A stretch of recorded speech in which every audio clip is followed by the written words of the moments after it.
Eric Metaxas, the star of the Christmas special. I don't know if any of you saw it. It was the cringiest thing I think I've ever seen in my life.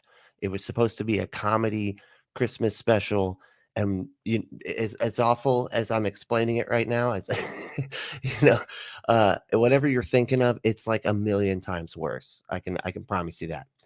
Uh, he is on this on some tear now, comparing the January 6th insurrection to the Reichstag fire that from Nazi Germany. So let's take a listen to what he has to say.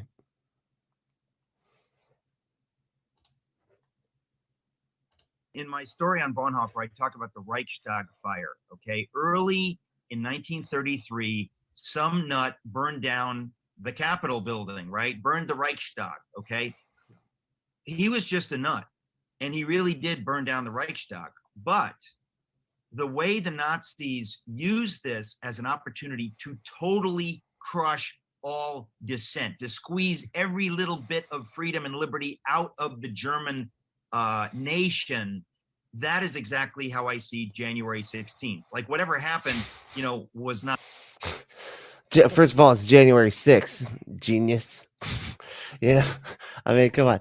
And he's comparing that to January 6th. So the Reichstag fire on February 27th, 1933, the German Parliament Reichstag building burned down. The Nazi leadership and its coalition partners used the fire to claim that communists were planning a violent uprising. They claimed that emergency legislation was needed to prevent this. The resulting act, commonly known as the Reichstag Fire Decree, abolished a number of constitutional protections and paved the way for Nazi dictatorship. Implemented one day after the fire, the decree suspended the right to assembly, the freedom of speech, freedom of the press, and other constitutional protections, including all restraints on police investigations. It remained in effect until Nazi Germany was defeated in May 1945. The decree permitted the regime to arrest and incarcerate political opponents without specific charge, to dissolve political organizations, and to confiscate private property.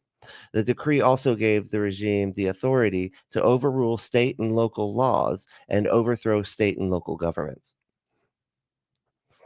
Um, yeah, not what happened after January 6th. I didn't see any take all your rights away bill after January 6th. I mean, and it's almost like he's saying, like, oh yeah, they did this, this is a bad thing, but now the Democrats are going to use it to, like, take all of your power. That happened the next day.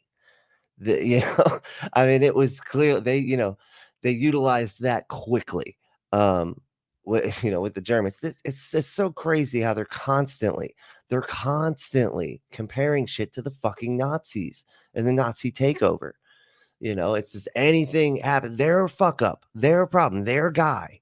He's the one that did this. He's the one who caused this. He lied and lied and lied and said the election was stolen. It wasn't stolen. Got his base all riled up. Did his little psycho convention outside the Capitol, told them to go down there and fight like hell, otherwise they won't have their country. That's what happened. And they're trying, and right now they're trying to rewrite history, and we all saw it happen. I watched it like on Twitter as it was happening, from the people's phones that were there tweeting themselves doing it. And I could go look at each of their accounts, and you can see that they were all crazy right wingers. They were not Antifa people that were just pretending or whatever. How would they do that? How would they switch faces with them? And got into all their accounts and tweeted from their account with their switched face? Get the fuck out of here. Jesus Christ. How ridiculous. Not good.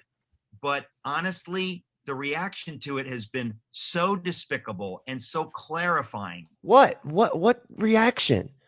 What have we done? We're barely getting anything done. You know, all the people, all the politicians and the people of power that are clearly responsible. I'm not even certain anything's going to happen to them.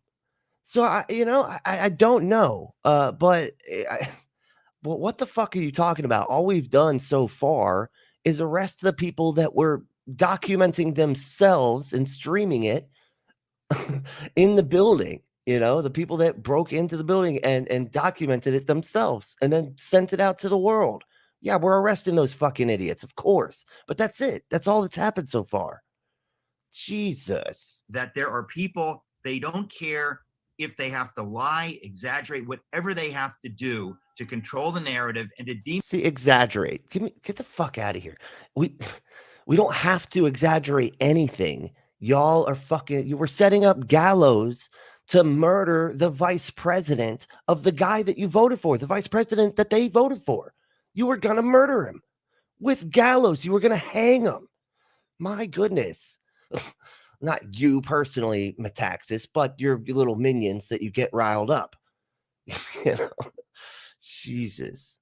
demonize people like you and me wow. and my mom and dad and anybody that was mom and dad at the insurrection. Jeez, that'd be fun. Yeah, we made a family trip of it. We brought our beach chairs. Yeah, they're folded up in here. It comes out. It's kind of like a Jetson car. It's crazy. Jesus Christ. Believes Trump would have been the better choice. Don't let the voices that insist on lying, on gaslighting you, don't let them get the upper hand. Tune them out. They are playing a game. It is nothing less than satanic deception. Well, there you have it, folks. It's I guess everybody drink because they just said it was satanic. And that seems to be the most common umbrella. Everything, everything's under the umbrella of Satan that they don't like. It's all satanic, whether it's Dungeons and Dragons or just, not liking that you did an insurrection attempt, we're satanic for saying something about it. Oh, Jesus. All right, that's all I got. Y'all keep